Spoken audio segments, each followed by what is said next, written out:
Morning, guys. Good morning, good morning. Welcome all, welcome. Anyone hungover? Not yet? Well, anyone drunk then? Okay. It's great to see you guys.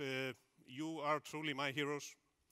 Showing up at 11 a.m. on a Friday morning after a long night of partying to listen to economics. It is awesome. So how many of you came from abroad? Okay. And how many from the west part of Iceland, US, Southern America, and so on? Okay, from the other side, Europe, etc. Okay. A little bit skewed here, aren't we? Anyone else? Asia, New Zealand, Australia, Oceania? No? So we've got Europeans, huh? Yeah. Good. As I said, thank you all for coming. Thank you all for coming to Fanfest. This is an awesome time for us to be able to interact with you guys that are truly the thing that matters most for EVE. You are EVE. EVE is just a tool for you guys to communicate. So for you to be able to meet here in person, to be able to see you and talk to you, it is better than you can actually imagine. So thank you for coming. Should give you all a big hand.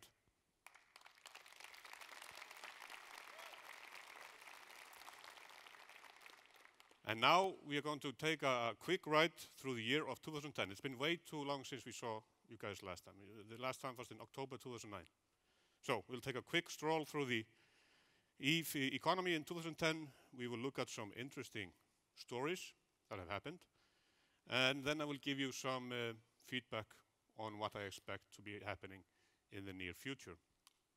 Reminding you guys, though, that predicting is quite difficult, especially if it's about the future. Now, no man is an island, and that is so true about EVE in general and about CCP as a company. These three guys work hard to be sure that the QENs are available and actually made the majority of the material that is required for this presentation. So without these guys, I wouldn't be here. Let's give them a big hand. And all of these guys as well. 600 of them. But the state of the economy. What is the state? There's a lot of discussions on the forum at any given time if everything is going to hell or not. And I love that discussion. It's exactly like the discussion in real life. Everybody's trying to predict and outsmart the other. But let's kind of take this in a little bit of a methodological approach and see what happens. At least we don't want this. Okay? No holes, no leaking things. In 2010, we saw the population grow from 320,000 to 360,000 accounts. It's roughly 700 to 760,000 accounts. That's a good growth in 1 year. And it's distributed in a very similar manner as usually. You will recognize the big green thing there. It's called JITA. And the whole big gray area around it is the forts, of course.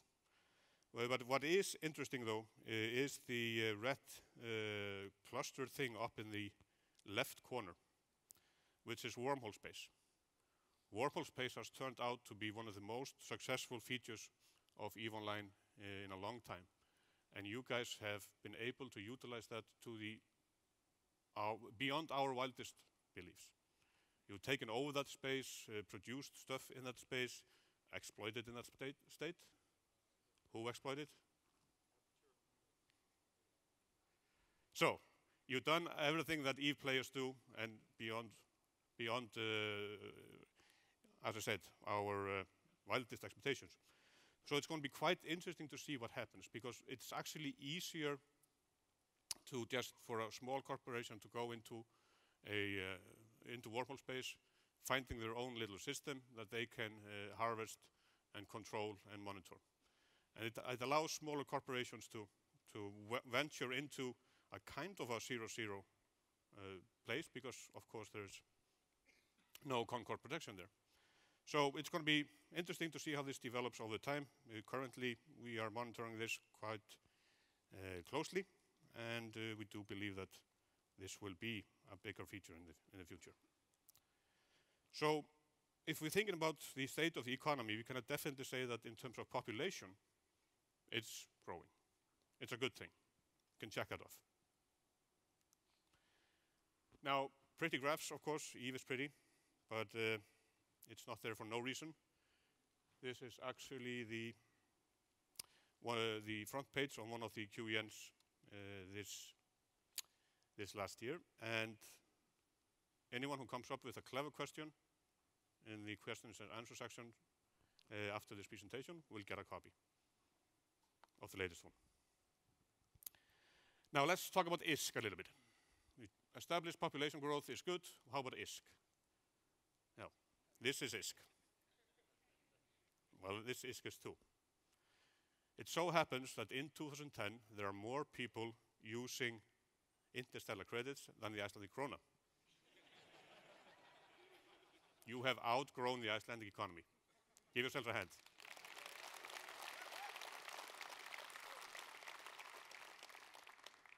Next step is to outgrow the UK economy. But sinks and faucets is definitely something that we monitor closely and is actually one of our biggest concerns these days. What you can see here on this graph, furthest to the left, is faucets coming into the system. Rewards in terms of bounty prices and mission rewards, and in terms of commodities bought from the NPCs. The sinks, money that is taken out of the system, is every time you buy a skill book, you're buying it from an NPC, so the money goes out of the system. Blueprints are also, the LP store is one of our biggest sinks. And incredibly enough, taxes, fees, benefits, and other stuff like that is the small column in the middle. So it's actually the LP store and skill books and blueprints that are the biggest sinks. If there's a misbalance between these two, there's a danger of money supply growing within the system to a greater extent than the system can tolerate. So this is, as I said, one of the things that we monitor very closely. And is this a problem? We are concerned, I should put at this point. If you look at it over time, you can see there are two distinct points there on this graph that are of interest to us. This is from 2008, isn't it? Yep, 2008, until 2011, latest numbers.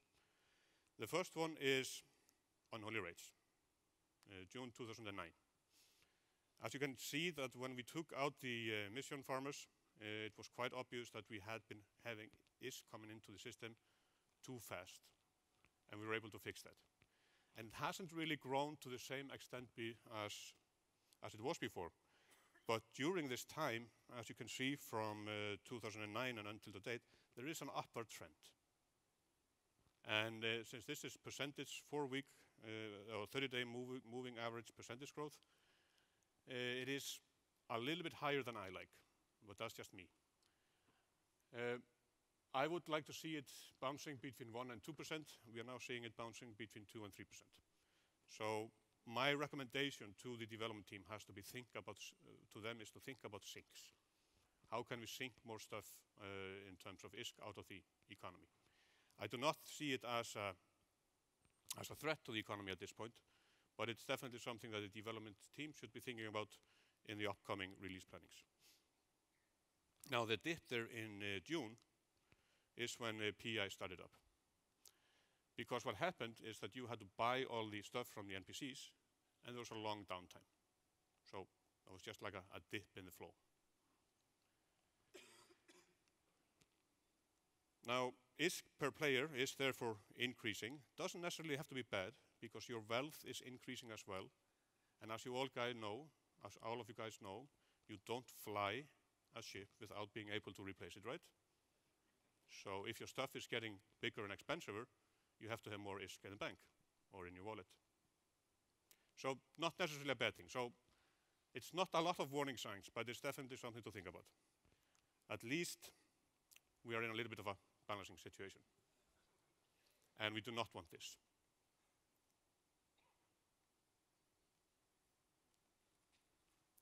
We don't want to build pauses out of ISK that you cannot use.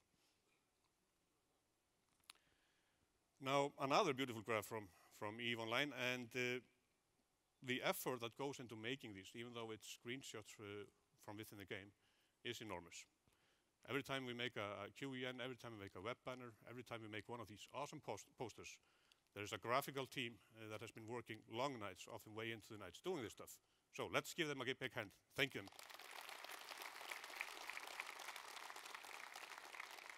Thank them for the awesomeness that EVE is. And don't get busted.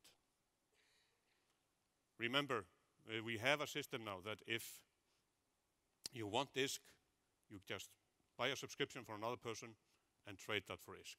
It's healthy for the economy. You are helping a guy who cannot afford the subscription. You are making sure that there's no illegal activity in the game.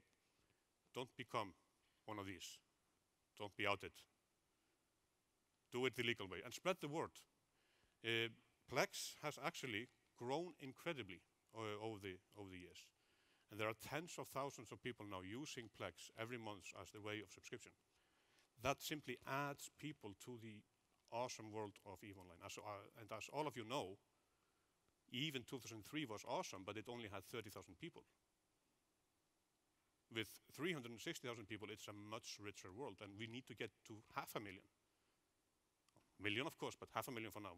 The hardware might not able to deal with 1 million subscribers tomorrow, but we can do so in the future. So the PLEX program has grown beyond the growth of the population, so more and more people are using it.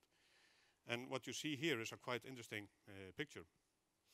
This is the total volume traded on the EVE market.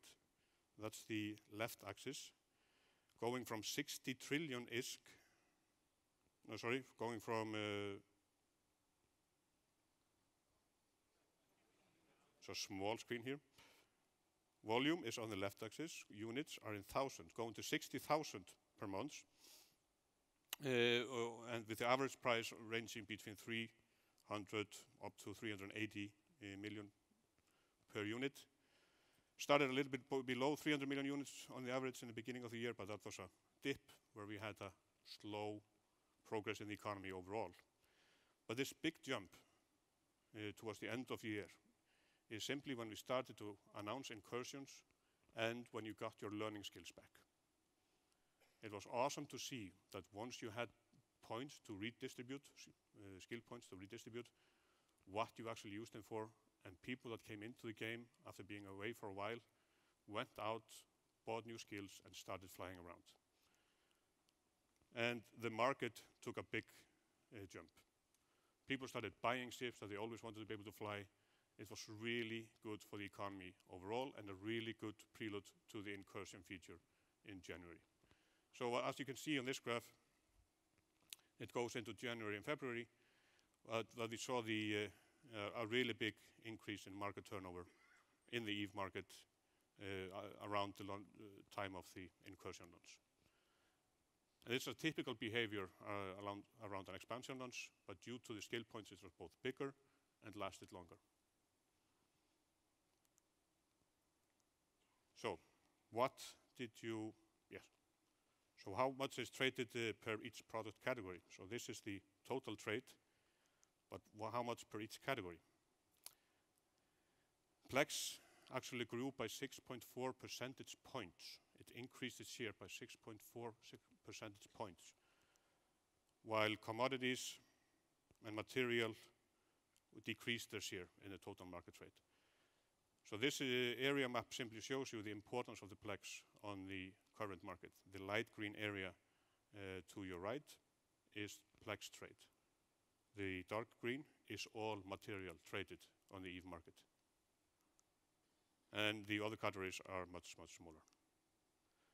So PLEX has become the item that is the third most important on the EVE market. So PLEX is here to help you guys. PLEX is here to help EVE curb illegal activity. PLEX is becoming one of the most interesting traded item on the EVE market. Let's continue and make sure it continues to grow. Spread the word. PLEX is good. Plus, you can donate it for relief efforts in Japan. So there's nothing but a win-win situation here. So overall, the market activity, I would say, towards the end of the year, due to Incursion and due to the learning skills being redistributed, we can say that market activity is good. However, around the mid of the year, we're definitely in a little bit of a in-between expansion downturn. We see it on a regular basis, but this time around we also saw it due to a little bit of a discontent in our community. And I thought it was awesome being able to see that if you guys are unhappy, the market starts to go down. So we can actually use it as a monitor of measuring your happiness. Now, EVE is about production and destruction. What you see on this graph is ship mass produced and destroyed, both in PvP and PvE. So the red column are ships that are destroyed in PvP. The green one is ship mass destroyed in PvE. And the blue one is actually produced ship mass. All on the same axis, which is simply measured as volume in terms of trillions. And you can see that from January through May, there's a considerable more PvE destructions going on. Anyone want to guess? Speak up. Wormholes. Incursion, no, not Incursion, no. Insurance fraud. Kind of. Where's the guy who said insurance fraud?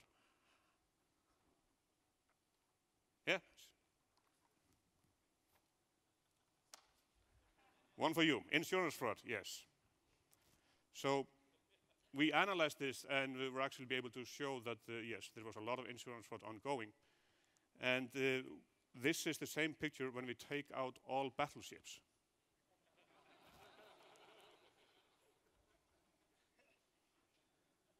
So even though we cannot say that a ship was destroyed because it was an insurance fraud, we can say it was destroyed in PvE and it was a battleship. And there were unusually many battleships being destroyed throughout that time period. And interestingly enough, as soon as we fixed the insurance thing, it stopped. So, leading from one conclusion to the other, quite obvious. And here you can see the actual comparison. The blue one is ship mass destroyed. The red one is ship mass destroyed excluding battleships. But of course, battleships are also very important in all fleet battles and in all warfare in general, and in PvE, of course. So it's not a direct one-to-one relationship, but it definitely is a trend that shows us that the fixes worked for the insurance system.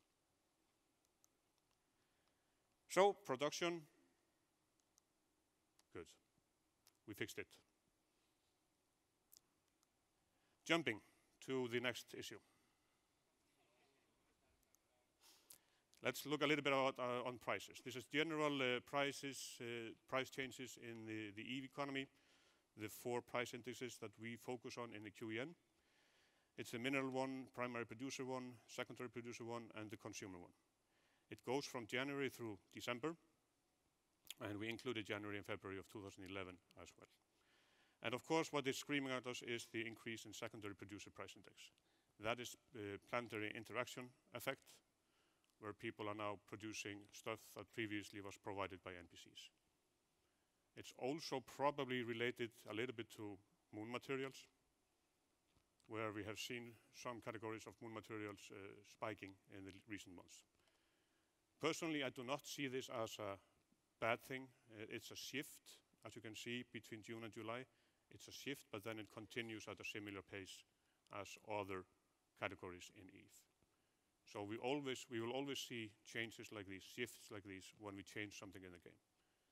So there is nothing really wrong with the system. System is simply adjusting to new assumptions.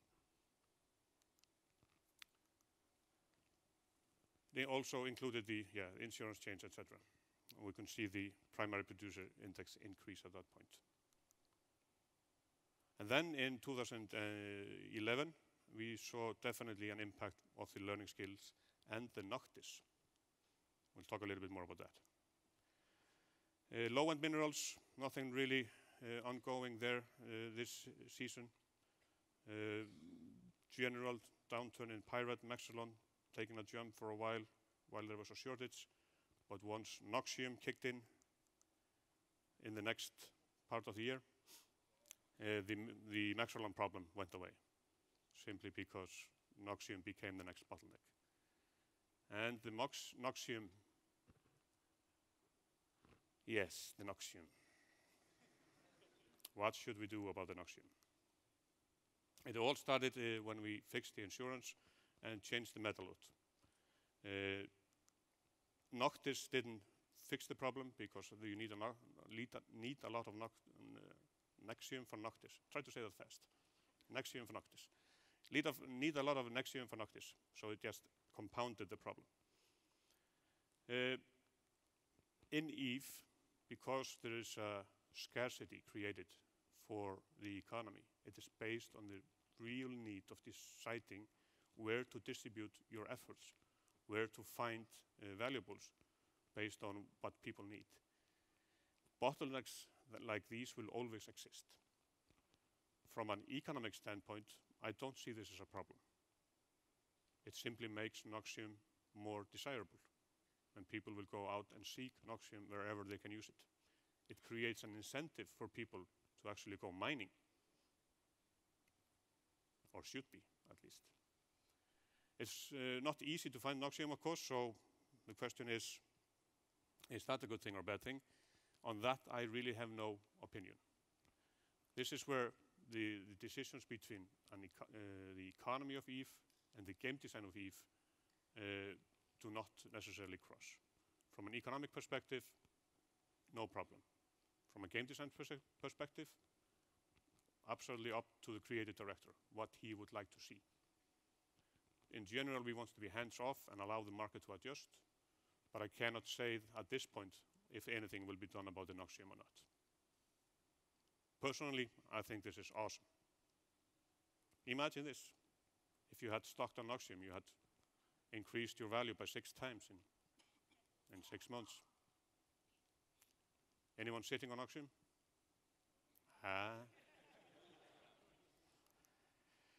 So, due to this ship, which is actually one of the more successful ships in the recent years, I think, a lot of changes happened on the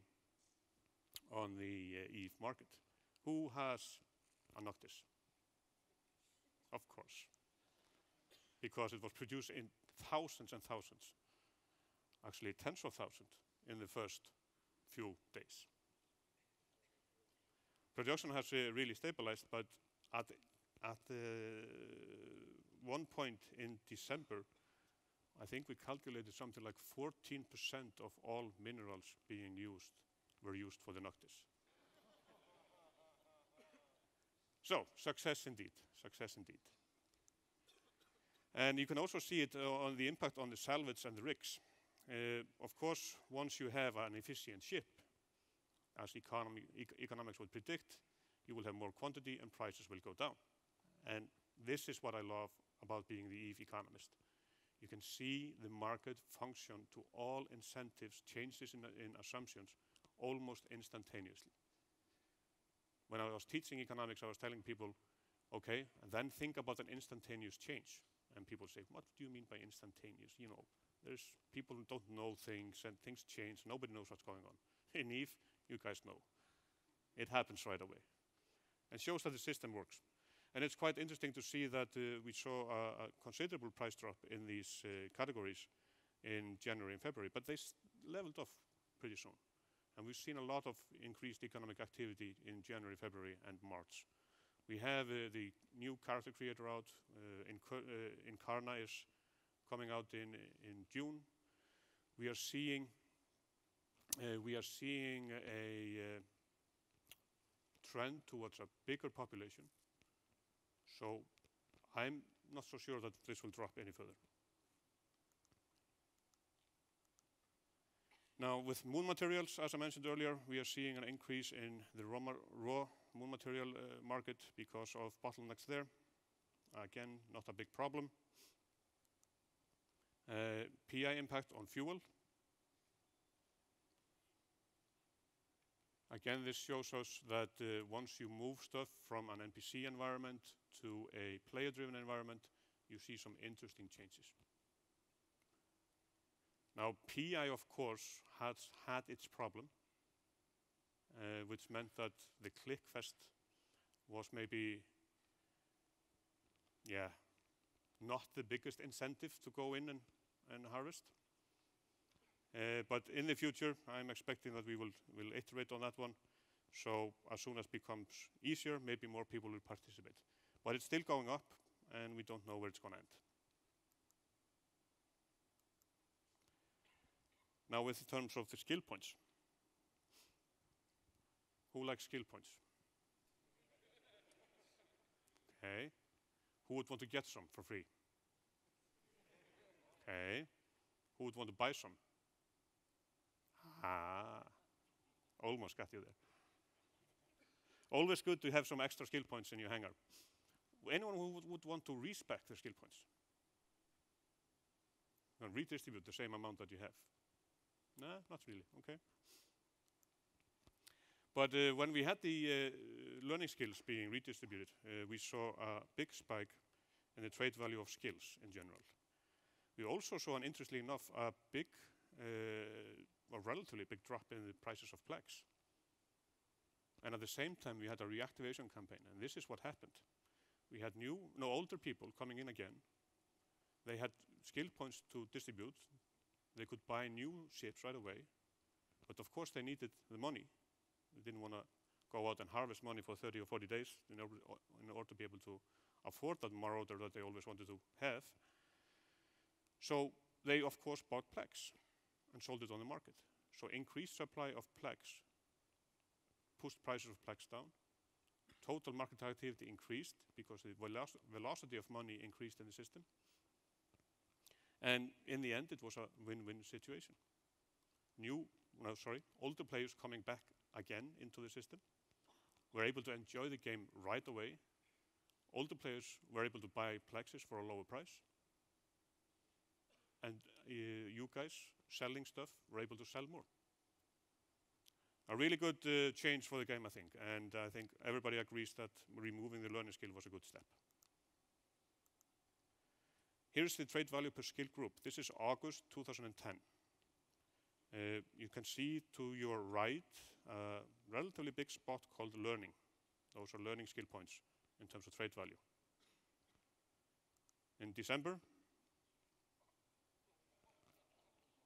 you can see where the interest went. Now, anyone wanna? Yeah, here we can see the trade volume. This was the value. Here is the volume. And here the learning skills are, of course, higher because this is the number of skill books being sold. And, of course, it disappears in December. So this is an interesting change where you can see people taking their learning skill spending and moving it over to spaceship command. So they're able to fly the ships that they want to sooner because they don't have to train the learning skill. Now here's the top 10 skills. Yeah, capitals. There are plenty of those around these days. And this is one of the reasons.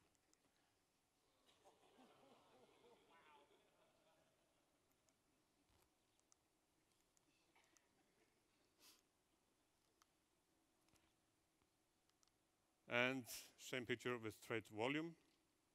There's an ore, actually, over there. That's the Noctis.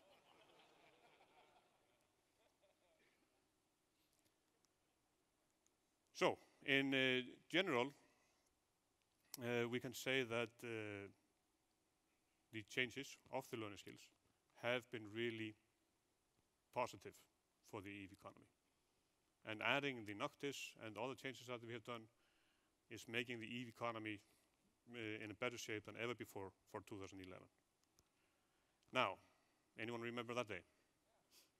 Is anyone in here that was present when 12 Titans got killed? Yeah, okay. According to our data, these was 8 Erebus and 4 Ragnarök.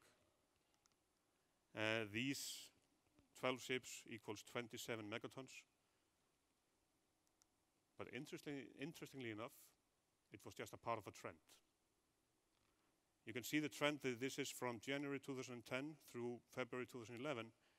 And throughout 2010, we saw like 2, 4, maybe 6 Titans being killed per month. But in in December, January, and February, it jumped to 10, 12, and then 13. Think about the old days. The first Titan. 4,000 people, 8 months to build. Was in the game for 3 months and then was destroyed. 12 Titans in one day. That's 40 billion units of titanium. Just gone. Now, for me as an economist, this is awesome.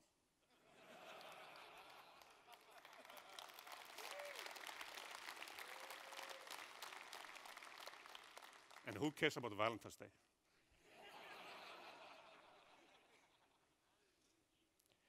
But you could ask a question, is there something wrong in this trend? You're seeing Titans being used much more than game. You're seeing them being destroyed. And as if you have read the QENs, you could have seen that the increased number of both capital ships and supercaps has been increasing quite rapidly over the past year or two. Now, again, this is a question where you have to ask about the economy versus the gameplay. If you think about the real world, what's really ongoing here is it's like a technological change. I mean, China is building a supercarrier now. So, US was the only one able to have a supercarrier. Now China has one. Red Alliance? No. So, you will see in any world there's a progress. There's a technological progress where people can actually build more of the stuff that they know. So from an economic perspective, all of what this is doing is having more stuff to consume, having more stuff to be destroyed. Bigger battles means bigger costs. So if it continues to work in that way, I think it's a good thing. Now, there's a lot of opinions about how many Titans should be in the game and what was the initial point of having a Titan.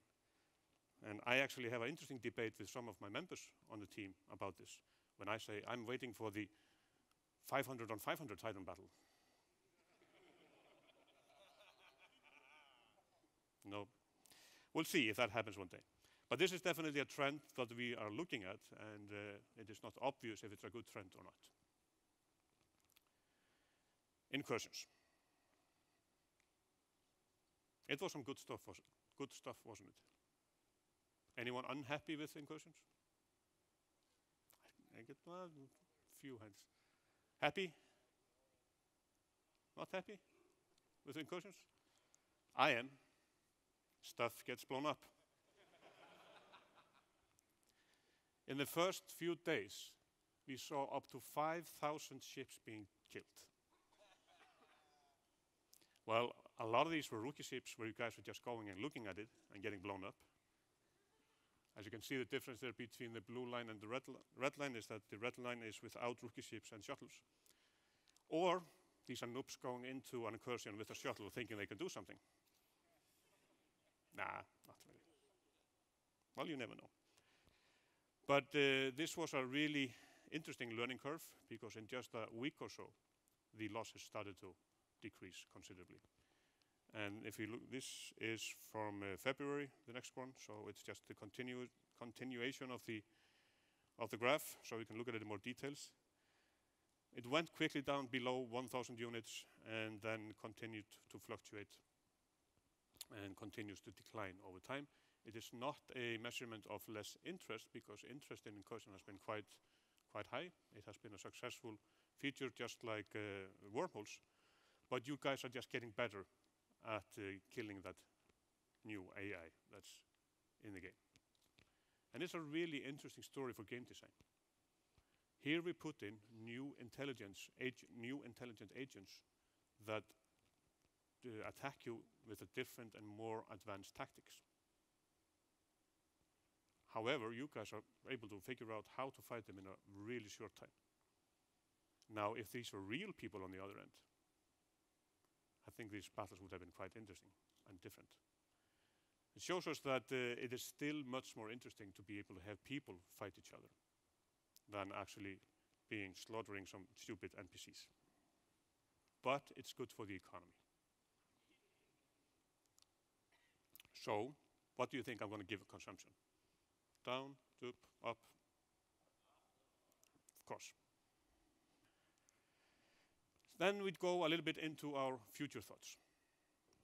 As I said earlier, predicting is quite difficult, specifically if it is about the future. But we know that we have an issue. We know that we need to look at ISK sinks, and I have a dialogue with the game design team on that issue. So expect to see more of those coming in the let's not give a time frame. Just expect more coming.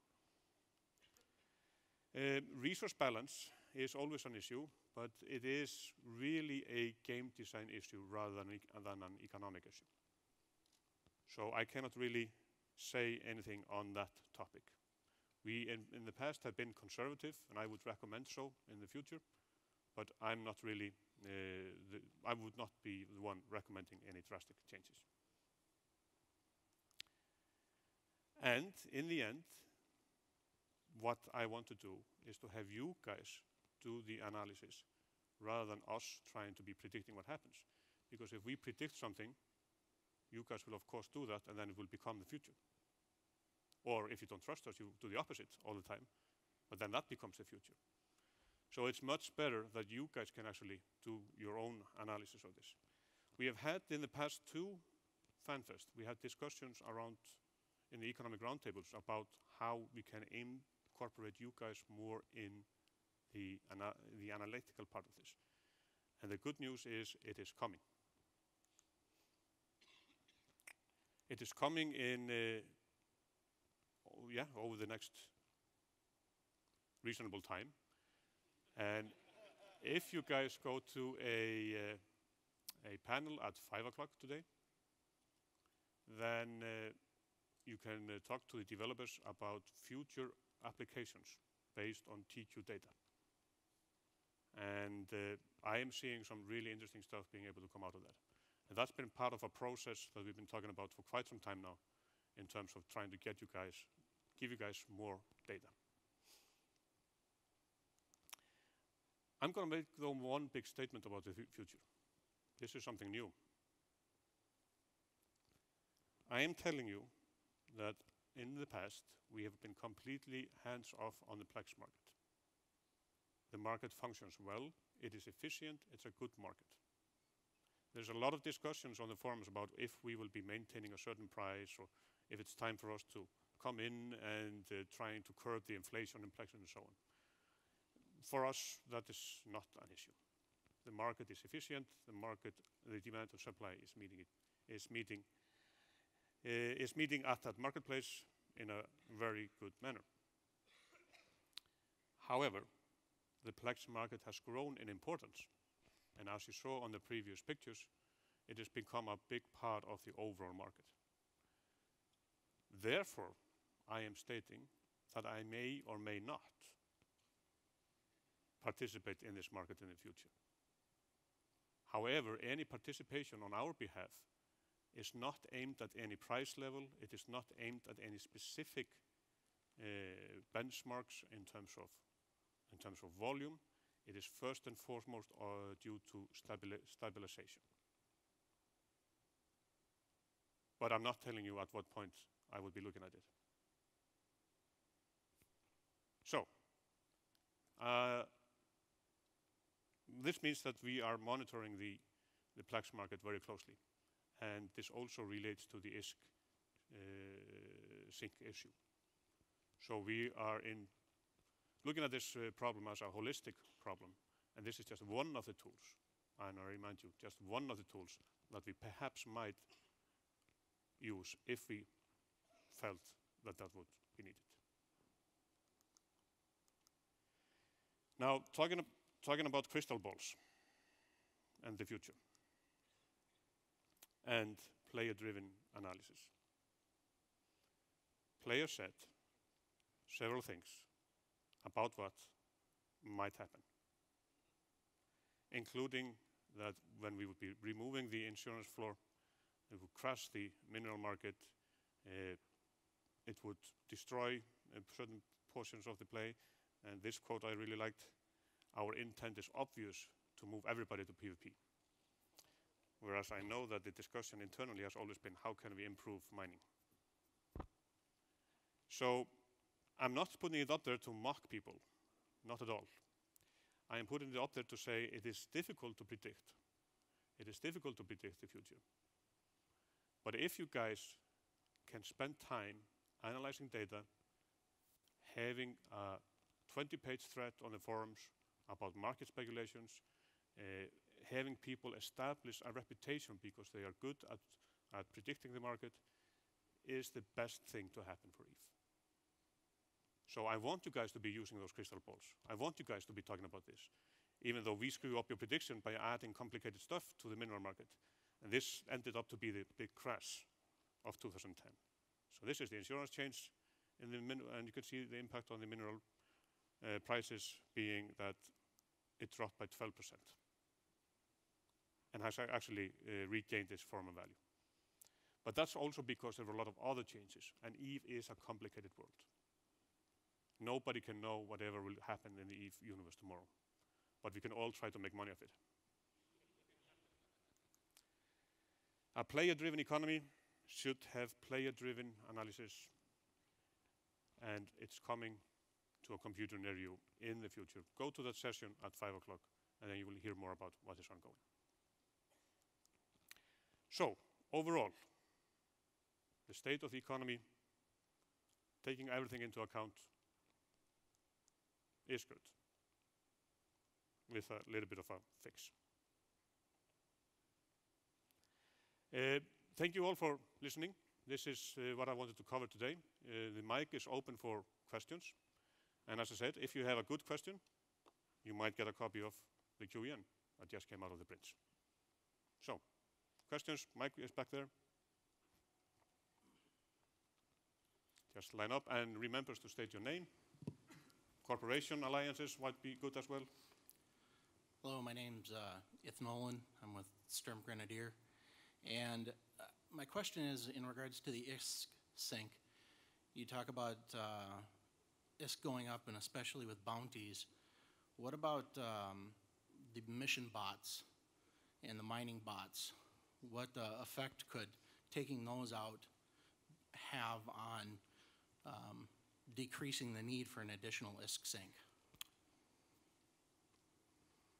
Assuming that the bots are a big part of the problem, then of course that would help, yes.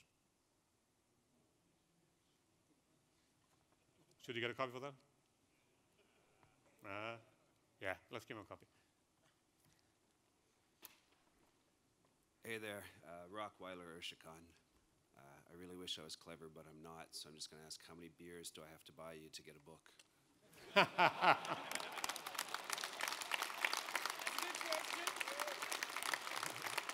Now that's a true businessman. He gets a book just for that one.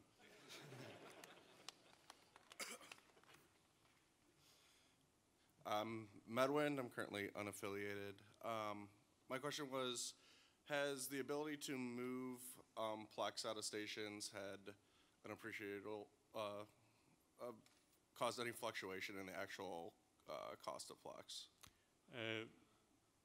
We have looked at how many plexes have actually been destroyed, and that's an insignificant number. So no, it has not had a big impact on the market. Why would you ever fly with it? Well, if you're a gambler, that's a good thing. So we have seen it simply as an interesting feature to have, but it's not impacting the market. Yeah, give me one. Thank you. Framrith with We from Voltron. Are there any plans to release out data about the distribution of ISK faucets split between null-sec, low-sec, and high-sec, specific to bounty, rewards, and so on? There are no plans of releasing that, no, but it's not because it's secrecy, it's simply because it's not been a priority. It's a good thing. Freyr, who is distributing the QENs, is actually working a lot on the sinks and faucets and ISK, so we'll just give him a task to do. I'm just asking because I tried to petition about it, and they said they would tell you, but they actually didn't. Okay, no, there are a lot of requests that come in, so we cannot meet all of them. Okay. But since you're here on Fanfest, we'll bring you over, so thank you. Orluv, former CFO of 00 Alliance. Technetium price jumping. Why Technetium is so expensive compared to Mercury, that is the counter row in the south? It's a good question. We've been looking at the Technetium for a while now, and Technetium is a product that's used in many different smaller items, the best that I know. And you cannot, there's no alchemy around it. So the most simplest answer is simply there is not enough supply. But that's kind of lame, isn't it? So we have been trying to understand what is the underlying factor of that. And no, I will not dance. Guys, can you fix that?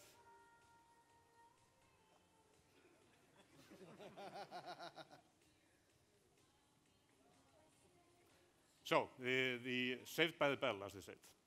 Thank you. So, at this point, we have no single explanation of why this is happening, other than this, that we're just seeing supply not being enough. Is it somebody hoarding the material, trying to cash on it? We have not seen that, but people are clever about doing so. Did you analyze the effect of trading on that compared to production? Excuse me? Did you analyze the effect of the trading, because it's one of the most traded item on the market, with the biggest price, biggest variation compared to the utilization? On the titanium, you said? On the Technetium, I see. On the Technetium. Yeah, I mean, we looked at the data. There's nothing in the data that says that there's nothing unusual ongoing. It's just a trade between people. People are using it in production.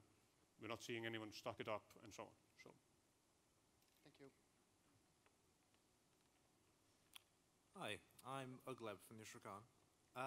When you introduced Pint Interaction, it seemed to remove a very large ISK sink for POS fuel, like robotics, mechanical parts are all NPC made. And excuse me, just can you up the microphone, guys, a little bit? I'm not hearing. Any better? Yep. Sorry, when Pint Interaction was introduced, it seemed to remove an ISK sink for POS fuel that NPCs produced it and sold it and so on. But the cost of setting up and running Pint Interaction is very small. So hasn't that created an imbalance in the economy? Absolutely. Spot on. That's one of Are you planning to correct that? As I said earlier, yes, we need to find new sinks instead of those that were taken away. And it's basically a process for us to figure out what would be the best way.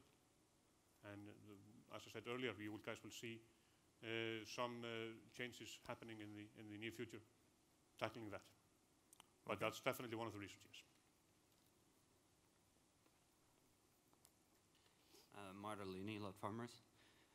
Can you satisfy my curiosity and tell me how many PLEX have been destroyed? I just don't remember the number, but it's in the hundreds. Thank you. I was going to ask about the Technetium as well, so I'm going to ask a different thing. It seems to be a trend that the community spots problems arising from upcoming game changes, and you guys ignore it for a long time. I mean, it took you years to acknowledge the existence of the insurance fraud, for instance, or, yeah, the Technetium thing. So I'm thinking that it's almost intentional from you guys to, you know, incentivize conflict, for instance. Is that so? I wouldn't say it takes us years to acknowledge it. It takes us years maybe to do something about it.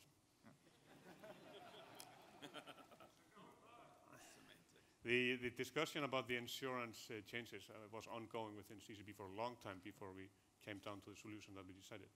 There was no immediate need to deal with the insurance fraud. It was not creating a big sink. We knew that. We looked at it. A big faucet. It was a cash faucet. It was putting it into the game. But it was not big enough to be a big problem. It was creating activity for those participating in it. So it was not a big problem.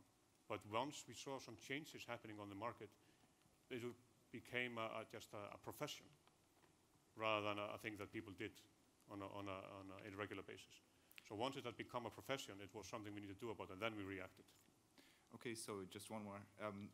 Are you considering rebalancing minerals in the production so you can at least maybe have one and more bottleneck in the production? At this point, I cannot comment directly on it, but I would just simply say that resource balancing is always an issue. But as with the insurance that I mentioned earlier, sometimes it's just healthy for the economy to have stuff like that. So I cannot really comment other than it's always a thing that we look into. Hi, I'm Manasseh from Septicemia, and I was wondering if you could tell me, obviously some of the economic points of view are in stark contrast to some of the gameplay points of view. The Noxium and the supercarriers obviously being one that you highlighted. From an economic point of view, I heard that you like that, but from a gameplay point of view, how do you balance that? That's simply a discussion and dialogue between people. CCP is a really open company which people work together in teams, and we meet on a regular basis and discuss the pros and cons on each action. So it's just like almost on the forums, I want to say, that we are basically in a dialogue internally as well on what is the best thing to do. But in general, at the end, it is the senior producer and the creative director that makes the decision, even though they take information from different resources, me being just one of many resources that they listen to. Thank you.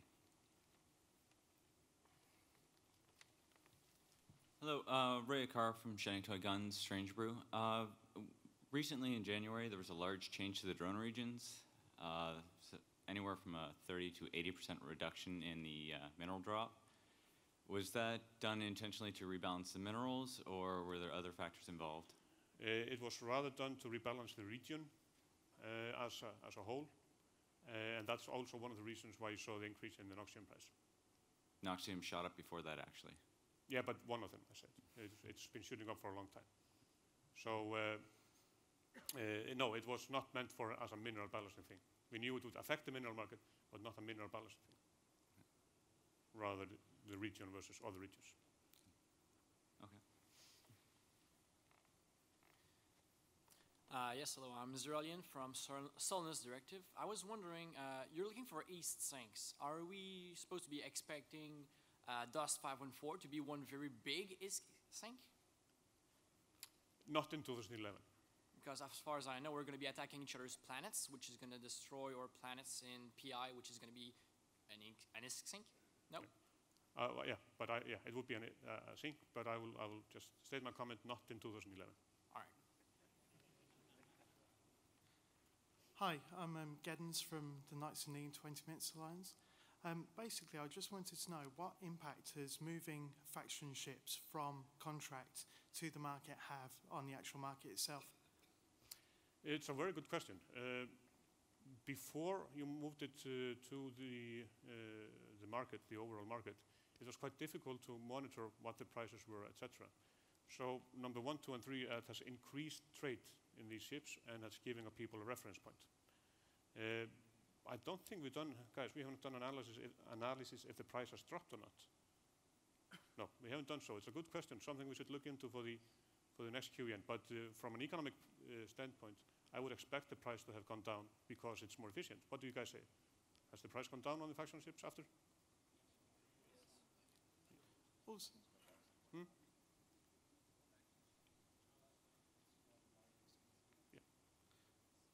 But it also increases the availability of them. So, as I said, there's not a consensus in the group, but I would expect that it would have lowered them a little bit. Also, with that, do you see that the LP points from Incursions having a big impact on the markets, like with implants, ships, and things that you can pick up from corps, spending your LP points? Yes, it has increased activity in the LP store, and that's a good thing.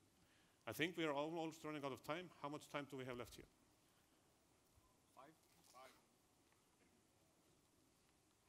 Yes, just time for 2 more questions because the next session has to have. No, actually, no, it's getting to lunch. Okay, we'll use the full 5 minutes. So, yeah. Okay, I am Lost Hamster from Han Reloaded. My question would be regarding plexes. How many plexes are going in the game and how many plexes are going out the game? I mean, they are used. How many plexes are floating in the game, so they are just sitting around on them? Without giving you a very specific information about this, I can state that the float is in tens of thousands, but there's also usage in the tens of thousands. So what is a normal float to stabilize the market? I mean, from percentage, like from the all incoming plexes, 50, 60% are used for, or is it more than 100%? So the plexes in the games are dropping? It's difficult to put it in those terms, but on any given day, there are more plexes created than are used. Okay, thank you. Yeah, so I would say that number is probably around 70 to 80% used of those that are created. So more people are sitting on it? Yeah, more, yeah. The stock is growing. Okay, thank you. Okay, let's that be the last question then. Hi, it's Marshall Lacroix from Phobos Alliance. I was just wanting to see if there was any thoughts in the future about formalizing any kind of trading of shares, you know, that you have from corporations or anything. I would say that that's my dream. I would love to see it happen. What needs to happen, though, in order to that to be able to realize, is that we need to have a different corporate structure. You need to be able to have corporations that own stuff and can be audited and can be verified that the corporation owns the stuff and nobody can actually just run away with it. In order to have an efficient market, the stocks need to have some kind of ownership in the assets, in the revenue stream that the corporation has. So we would have to create a new type of corporation to have a really efficient market. Of course, you guys have been trying to establish markets in shares, and the best that I know, there's no really efficient running at this time. Can anyone think of a place where you can go and look at the list of corporations available today?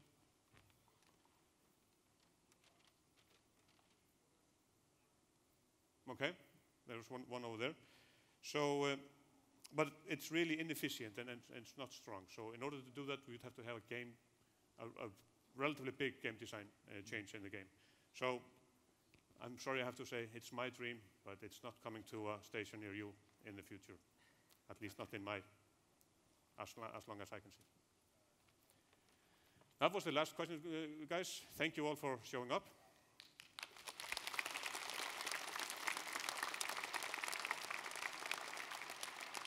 And of course, I'll be nice, and anyone who wants to get a copy, just come up here.